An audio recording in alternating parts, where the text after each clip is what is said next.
নমস্কাৰ। আজি মই পাঠ কৰিবলৈ লৈছোঁ ডক্টৰ প্ৰজ্ঞাশ্ৰী গোস্বামীৰ এটি গল্প মোহনা।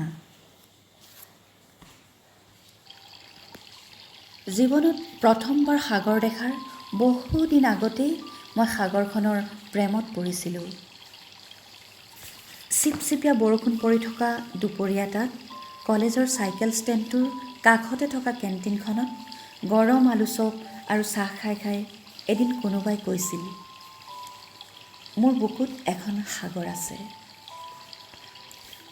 সেইদিনাই সাগৰখনৰ সৈতে মোৰ প্ৰথম পৰিচয় হৈছিল আৰু সেই প্ৰথম সাক্ষাততে সাগৰখনক মোৰ বৰ আপোন আপোন যেন লাগিছিল।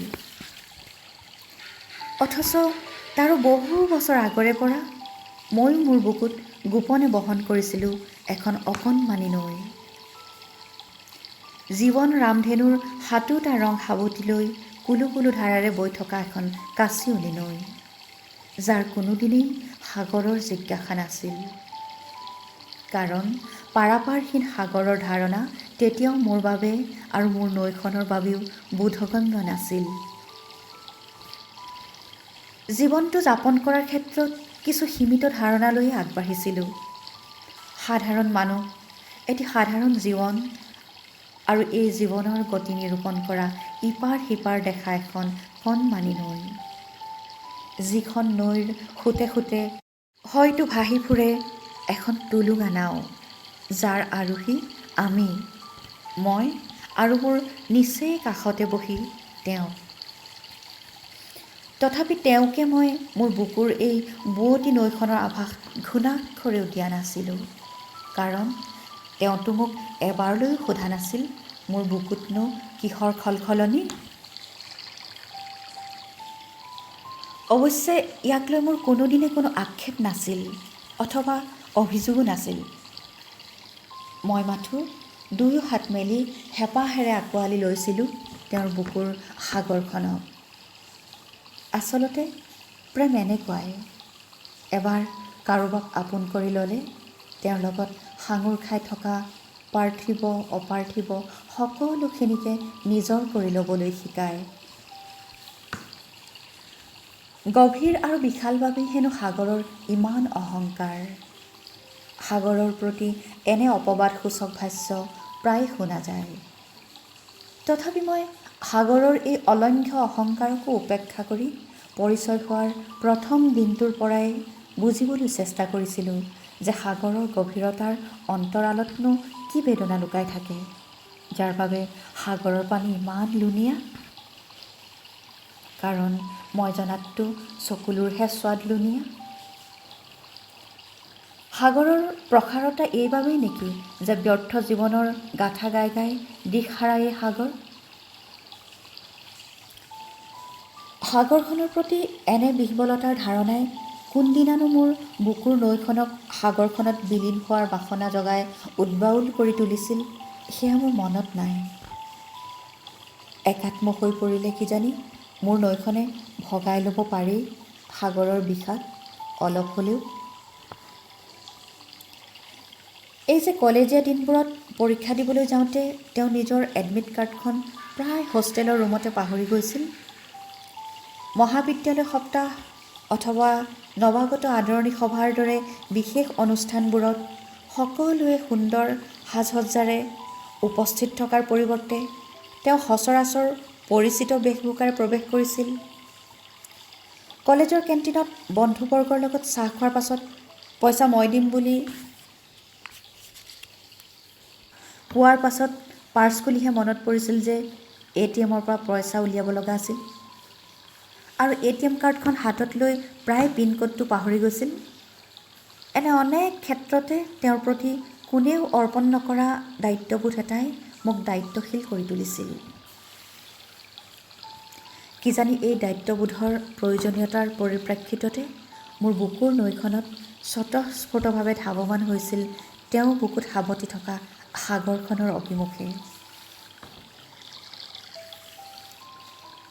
নৈখনে শ শ কিলোমিটাৰ দূৰত্ব সুষম দুৰ্গম পথেৰে অনায়াসে অতিক্ৰম কৰি পেলাইছিল আৰু এদিন এনে এটা দিনত উপস্থিত হৈছিল যেতিয়া মাত্ৰ এখোজ আগুৱাই গ'লেই হয়তো নৈখন একাকাৰ হৈ পৰিব সাগৰখনৰ সৈতে। সৃষ্টি হ'ব এটি মোহনাৰ। কেৱল এটা খোজৰ দূৰত্বত ৰৈ নৈখনে আশা কৰি থাকিল শেষৰ খোজটো নৈখনে আগবঢ়াই নিব বুলি। সেয়া আছিল মৰমৰ আবদাৰ। কিন্তু এয়া কি?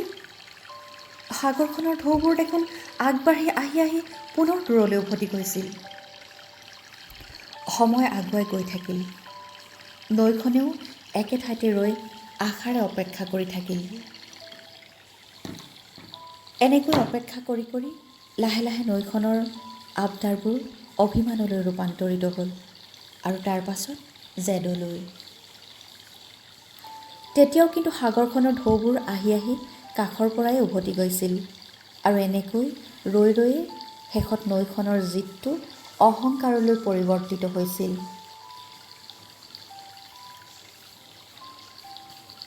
নৈখন মোৰ সমগ্ৰ সত্তাৰ অধিকাৰী হোৱাৰ বাবেই নৈখনৰ এনে বেমেজালিৰ দিনবোৰত মোৰো সৰল ৰেখাত গতি কৰি থকা জীৱনটোত অনেক বক্ৰৰেখাৰ আঁচোৰ পৰিছিল।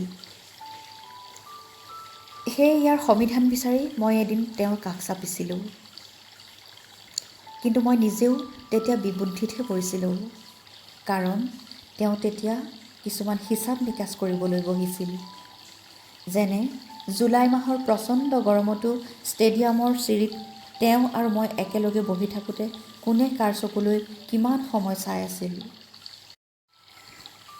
কিনকিনীয়া বৰষুণত দুয়োফালে শাৰী শাৰী কৃষ্ণচূড়া আৰু সোণাৰু ফুল ফুলি থকা পকী পোন বাটটোৱেদি হাতত ধৰাধৰিকৈ লাহে লাহে খোজকাঢ়ি গৈ থাকোঁতে কোনে কাৰ হাতখন অধিক জোৰেৰে খামুচি ধৰিছিল, অথবা নিশাৰ জিলমিল জোনাকত বহি কোনজনে কিমান তীব্ৰতাৰে আনজনৰ বিৰহৰ সিক্ততা উশাহত সেৱন কৰিছিল, এনে অনেক হিচাপ নিকাচ তেওঁ পুনৰবাৰ কৰিব খুজিছিল। কিন্তু ইয়াৰ বাবেচোন অনেক সময়ৰ প্ৰয়োজন হ'ব। ইফালে মোৰ নৈখনটো তাত তেনেকৈ ৰৈ আছিল। উপায়হীন হৈ মই তেওঁৰ কাষৰ পৰা উকা হাতেৰে উভতিছিলোঁ। ঠিক একেদৰে স্তব্ধ হৈ থকা মোৰ নৈখনেও বাঢ়ি অহা বোৱতী পানীৰ ভৰ সহিব নোৱাৰি উপায়ন্তৰ হৈ এটা সময়ত মুখ ঘূৰাই লৈছিল সাগৰখনৰ বিপৰীত দিশে। আৰু ইয়াৰ পাছৰে পৰা যেন অন্য এটা অধ্যায়ৰহে সূচনা হৈছিল। গতিশীল জীৱনৰ চৰ্ত মানি তেতিয়াও নৈখন কুলু কুলু ধাৰাৰে বৈ গৈছিল। পৰ্বত ভৈয়াম, চহৰ নগৰ, গাঁও ভুঁই অতিক্ৰমী স্পন্দনহীনভাৱে নৈখন মাথো বৈ গৈছিল, বৈ গৈ আছিল। তথাপি জুয়ে দহন কৰা সোণৰ দৰে সময়ৰ কষটি শিলত ঘঁহনি খাই খাই অভিজ্ঞ হৈ পৰা নৈখন যি দিশে দিশে গতি কৰিছিল তাৰ পাৰে পাৰে গছলতিকাবোৰ অধিক সজীৱ হৈ পৰিছিল। এই যে বিজ্ঞানে শিকায় য'ত দৃষ্টিৰ পোহৰ শেষ হয় তাতো পোহৰৰ ৰেঙনি থাকে, সাহিত্যই কয় উপলব্ধিৰ চৰম সীমাতহে সৃষ্টিয়ে প্ৰেৰণা পায়, ঠিক সেইদৰে শিকায় জীৱনত যেতিয়া উপভোগ্যৰ সকলোখিনিয়ে নোহোৱা হৈ যায় তেতিয়াও অন্ততঃ জীৱনটো সহনীয় কৰি তোলাৰ বাবে অনেক সমল থাকে। কথাবোৰ এনেকৈয়ে জুকিয়াই লৈ আগুৱাই গৈছিলোঁ আমি, মই আৰু মোৰ নৈখন। মাথো মাজে মাজে দুভাগ নিশা মোৰ তীৰকঁপে জ্বৰ উঠিছিল। কাৰণ সেই নিশাবোৰত নৈখনৰ বুকুত বিৰহ বেদনা, প্ৰবঞ্চনা প্ৰতাৰণা অথবা লাঞ্ছনাৰ উজান উঠিছিল। ঠিক সেই দিনবোৰতে এদিন মোৰ স্বচক্ষে সাগৰ চোৱাৰ এটা বাসনা জাগিছিল। সেই মৰ্মে গৈ উপস্থিত হৈছিলোঁগৈ কেৰালাৰ পোভাৰ তটত, য'ত নিজ চকুৰে দেখিছিলোঁ এটি মোহনাৰ কান্তিময় সৌন্দৰ্য। কেনেকৈ যে নেয়াৰ নৈখন বিলীন হৈ পৰিছিল আৰৱ সাগৰৰ বুকুত। প্ৰকৃতিৰ এনে অভূতপূৰ্ব সৌন্দৰ্যই মোক বিস্ময়াভিভূত কৰি তুলিছিল। নিজৰ বুকুত হাত থৈ উপলব্ধি কৰিছিলোঁ বৰ্তমানটোৱেই যদি ইমান সম্ভাৱনাপূৰ্ণ, ভৱিষ্যতটো দেখোন অভাৱনীয়ভাৱে সুন্দৰ হোৱাৰ অনেক অৱকাশ আছে। প্ৰয়োজন আছে যদি কেৱল অতীতটো দূৰলৈ ছাতি মাৰি থোৱাৰ। ইয়াৰ ঠিক কিছুদিন পাছতে এদিন আবেলি পৰত হঠাতে মই স্বাভাৱিকভাৱে লোৱাতকৈ কিছু দীঘলকৈ উশাহ লোৱাৰ প্ৰয়োজন বোধ কৰিলোঁ। বুকুত হাত থৈ উমান পালোঁ যে মোৰ অলিন্দ আৰু নিলয়ৰ মাজেদি প্ৰবাহিত ৰক্তস্ৰোতৰ ক্ষিপ্ৰতা ক্ৰমে বাঢ়ি গৈছিল। আলেঙে মই নৈখনকো লক্ষ্য কৰিলোঁ। কিন্তু এয়া কি? মোৰ বোৱতী নৈখনৰ গতি পুনৰবাৰচোন থমকি ৰৈছিল। হয়, সন্মুখত এখন সাগৰ, অন্য এখন সাগৰ। এইখন সাগৰৰ সৈতে প্ৰথম সাক্ষাততে নৈখনে ক্ষন্তেকৰ বাবে অনুভৱ কৰিলে যে এই সাগৰখনৰ পানীবোৰ ইমান নীলা, ইমান ধুনীয়া সাগৰ দেখোন আগতে কেতিয়াও দেখা নাই।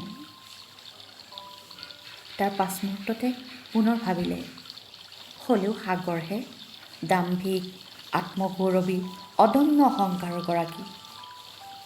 সেই নৈখনে মুখ ঘূৰাই উধাও হ'বলৈ সাজু হ'ল। ঠিক তেনেতে হয়, তেতিয়াই সাগৰখনে মাত লগালে, ৰ'বা, মোক এৰি থৈ নাযাবা, মোৰ এই অপেক্ষা যে বহু যুগৰ। নৈখনেতো কাহানিবাই হেৰুৱাইছিল সাগৰৰ নীলা ৰঙৰ প্ৰতি আস্থা। তথাপি মোৰ নোতোলাকৈয়ে এবাৰ কৈ চালে, তুমিতো সাগৰ, বিশাল আৰু গভীৰ। মই এখন শীৰ্ণ নৈ। প্ৰত্যুত্তৰত সাগৰখনে পৰম আকুলতাৰে ক'লে, নৈ আছে বাবেই সাগৰ আছে। নৈ নাথাকিলে দেখোন সাগৰবোৰ তৃষ্ণাতুৰ হৈ পৰিব। তথাপি নৈখন একে ঠাইতে ৰৈ থাকিল। এইবাৰ মই আগুৱাই গৈ সাগৰখনৰ গৰাকীক স্পষ্টকৈ জনাই দিলোঁ যে পূৰ্বতে মোৰ নৈখন কেৱল অভিমানী আছিল, এতিয়া কিন্তু অহংকাৰীও।